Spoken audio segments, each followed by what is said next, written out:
चरक संहिता सूत्रस्थान 7वां अध्याय नव वेगान धारणीय माध्यम व्याख्या श्लोक नंबर 36 पथ्य परिवर्तन का नियम। उचिताद हिताद दीवान क्रमश विरमेनर हितम क्रमेण सेवत कर्मश्चात्रोपदिश्यते पक्ष पापचयताभ्याम क्रम पादांशको भवेत एकांतरम तदस्य ऊर्ध्वम द्वयंतरम त्र्यंतरम तथा हित अहित के सेवन तथा त्याग का विधान। बुद्धिमान व्यक्ति को चाहिए कि वह उचित किंतु अहितकर आहार को क्रमशः छोड़ दे और हितकर आहार का कर्म पूर्वक सेवन करे। उस क्रम को बतलाया जा रहा है। हितकर आहार के प्रक्षेप ग्रहण करने में और अहितकर आहार अपचय त्याग करने में पादांशिक क्रम को अपनाना चाहिए। पादांशिक क्रम का सेवन और त्याग पहले 1 दिन, फिर 2 दिन, फिर 3 दिन अंतर होकर पथ्य सेवन एवं अपत्य परित्याग पूर्ण करना चाहिए, परित्याग पूर्वक करना चाहिए। पादांशिक क्रम एकांतर, द्वयंतर, त्र्यंतर, चतुरंतर। पादांशिक क्रम 4 भागांपैकी 1/4 भाग पहिले त्याग करायचा आहे, नंतर हळूहळू द्वयंतर, त्र्यंतर, चतुरंतर अशा प्रकारे त्यांनी सांगितलेलं आहे। आचार्य वाग्भटांनी भी पादेन 1/4, पादेन 1/16 अशा प्रकारे पादांशिक क्रमाचं पालन करायचंय। पादांशिक क्रम के विधान से लाभ। जब हम पादांशिक क्रम का इंपॉर्टेंस क्या बताया है, क्रमेणापचिता दोषाः क्रमेणोपचिता गुणाः संतो यान्ते पुनर्भावम अप्रकंप्या भवन्ति च। अभी यह आचार्य चरकाचार्य कहते हैं पूर्वोक्त प्रकार से पादांशिक क्रम द्वारा नष्ट हुए दोष पुनः प्रादुर्भूत नहीं होते और पादांशिक क्रम से शरीर में लाए गए गुण अप्रकंप्य सुस्थिर होते हैं। इसलिए पादांशिक क्रम इंपॉर्टेंट है।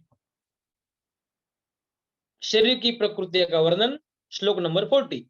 समपित्तानिल कपः केचित् गर्भादि मानवान् दृश्यन्ते वातला केचित् पित्तला श्लेष्मलास्तथा तेषामनातुरा पूर्वे वातलाद्य सदातुरान् दोषानुशयिता हेषां देह प्रकृति उच्यते। शरीर की प्रकृतियां।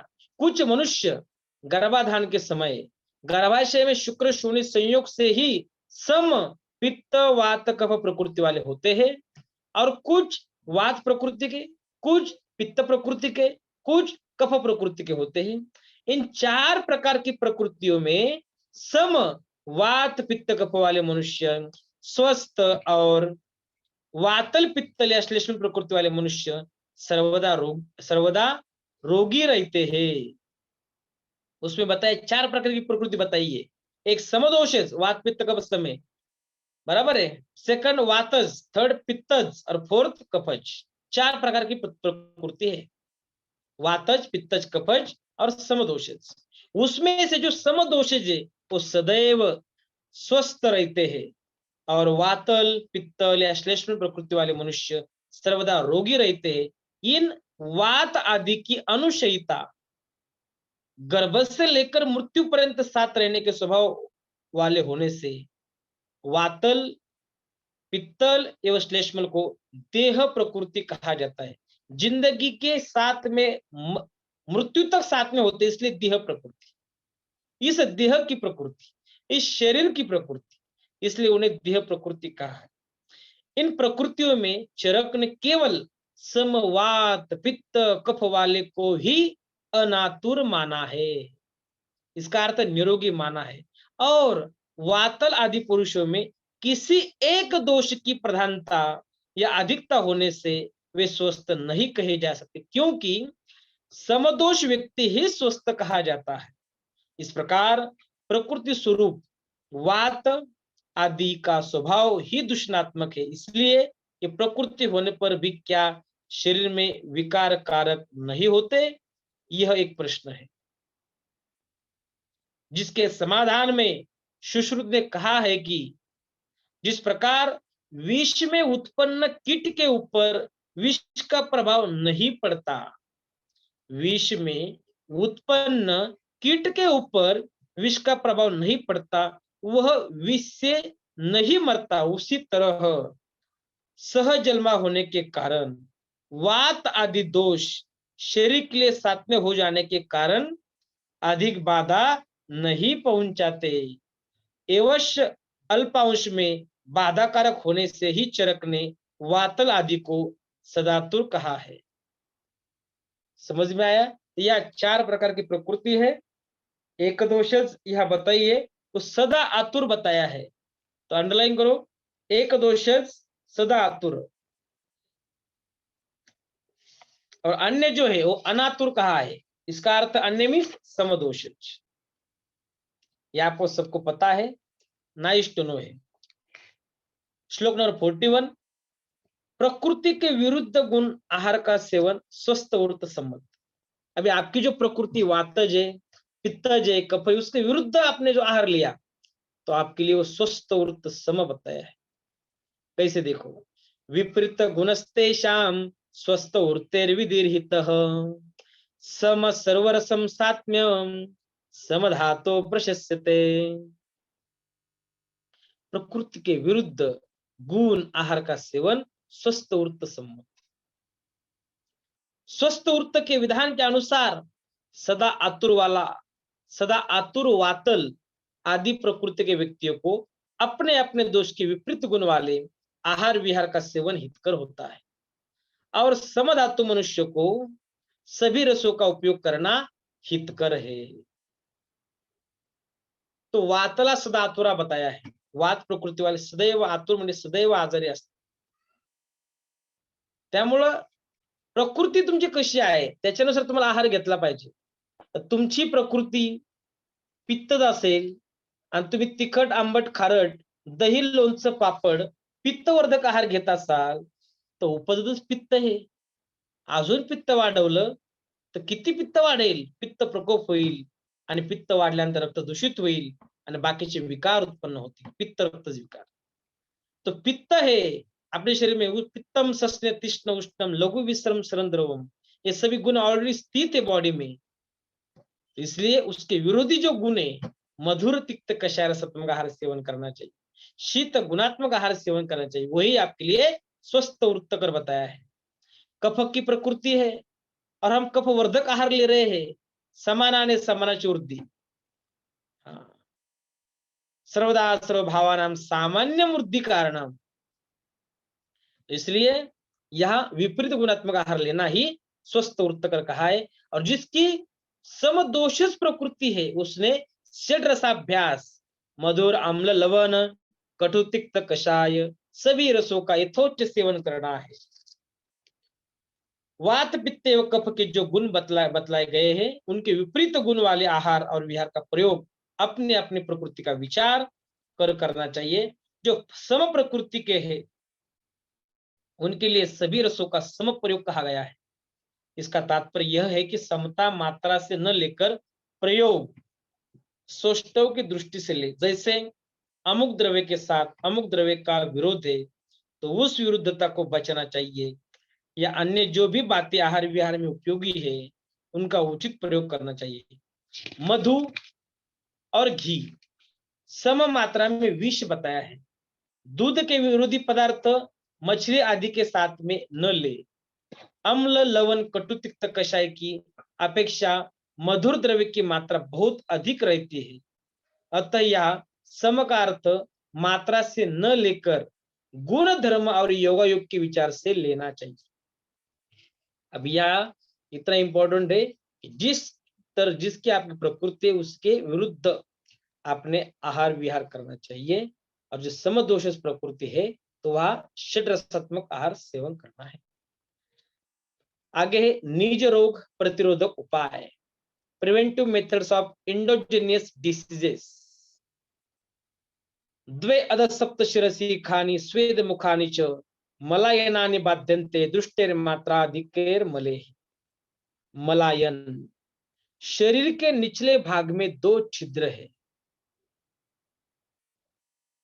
2 नेत्र, 2 कान, 2 नासिका और 1 मुख, ये 7 छिद्र शरीर में है। इनके अतिरिक्त शरीर में स्वेद निकलने के लिए लाखों करोड़ों की संख्या में रोमकूप या स्वेद मुख है। इन सबको मलायन कहा जाता है। दोषयुक्त और अधिक मात्रा में निकलने वाले मलों से ये कष्टमय तथा विकृत हो जाते हैं। यहाँ मल मार्ग, मलायन, बाह्य स्रोतस कितने हैं? तो सप्त शिरसी और द्वे अधो. काय सांगितलं त्यांनी?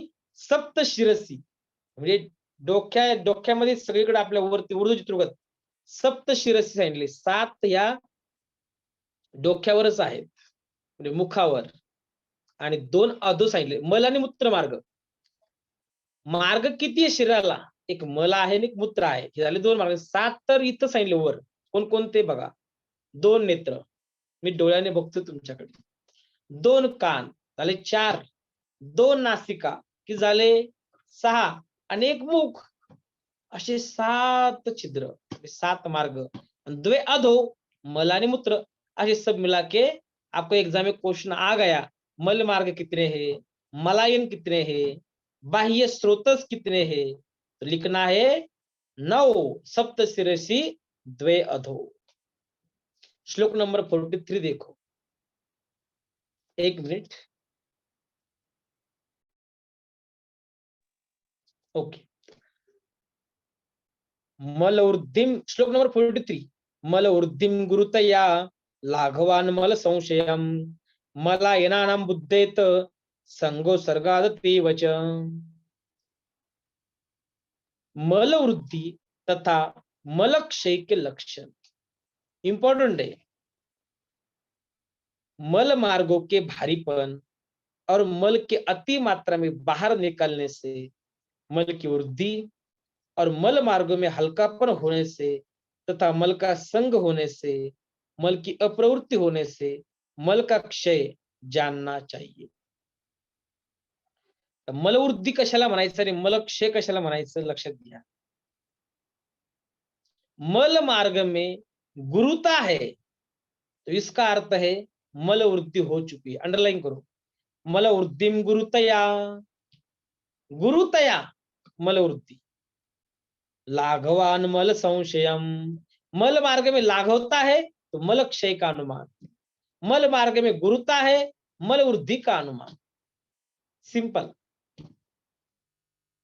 मल संगावरून वृद्धीचे अनुमान आणि मल अति उत्सर्गावरून मल क्षय अनुमान. मला येनानाम बुद्धेत संगोत्सर्गाती वच. तो मल संगावरून वृद्धि का अनुमान और मल अति उत्सर्ग से मल क्षय अनुमान. अति उत्सर्ग तो मल का क्षय हुआ है. समझ में आया? श्लोक नंबर आगे देखो. दोषों की वृद्धि तथा क्षय ज्ञान पूर्वक चिकित्सा. तान दोष लिंगे लिंगरादिश्य व्याधीन साध्यान उपचारे व्याधि हेतु प्रतिद्वंद्वेर मात्रा कालो विचारय. दोषों की वृद्धि तथा क्षय ज्ञान पूर्वक चिकित्सा. मल वृद्धि या मल क्षय से उत्पन्न हुए रोगों को दोषणों के लक्षणों से अच्छी प्रकार समझ बूझकर जो रोग साध्य हो उनके कारणों की विपरीत तथा रोगों के विपरीत एवं हेतु व्याधि उभय के विपरीत औषध आहार का प्रयोग मात्रा और काल का विचार कर करना चाहिए. तो आप सभी को पता है जिस प्रकार से व्याधि है उसके विपरीत चिकित्सा देने के लिए उसके विपरीत उनको औषध देना चाहिए. जिस हेतु से हुआ है तो हेतु विपरीत औषध देना चाहिए. वो सिंपल है.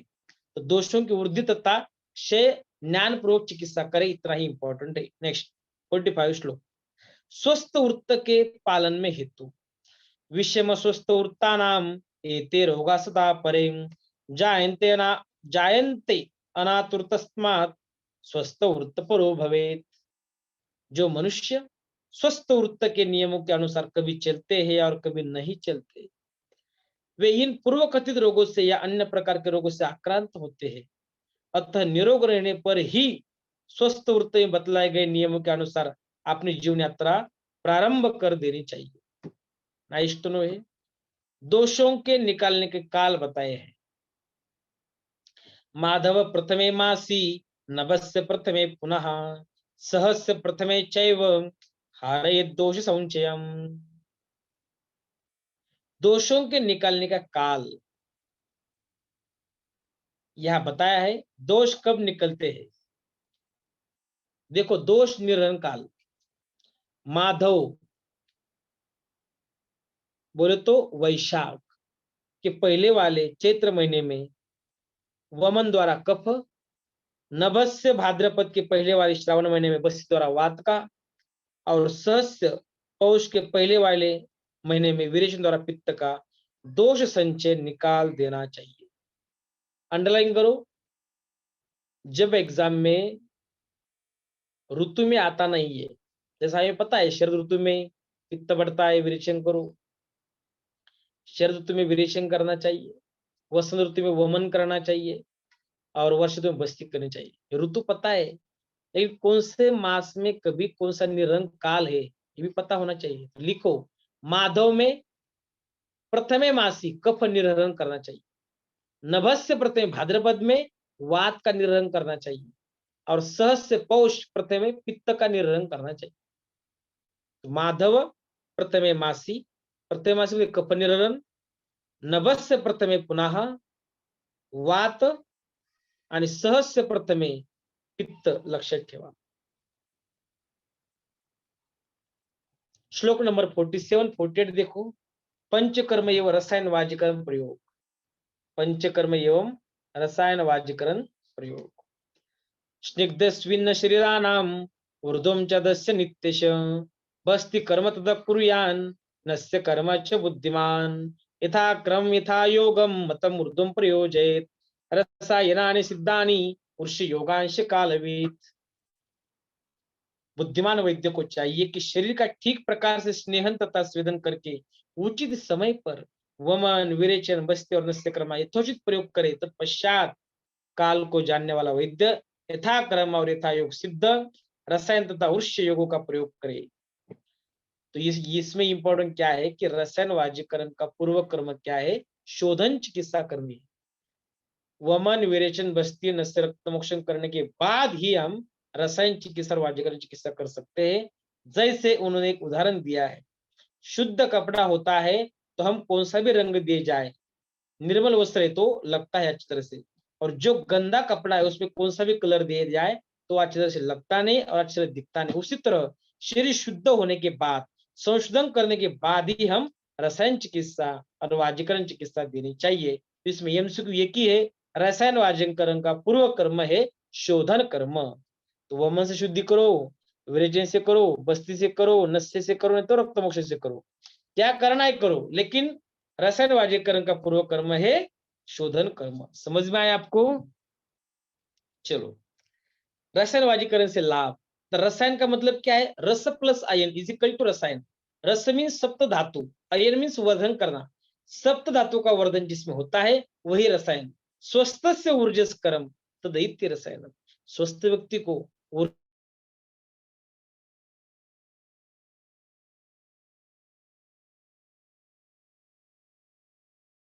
प्राप्त होतं, दिस इज वाजीकरण।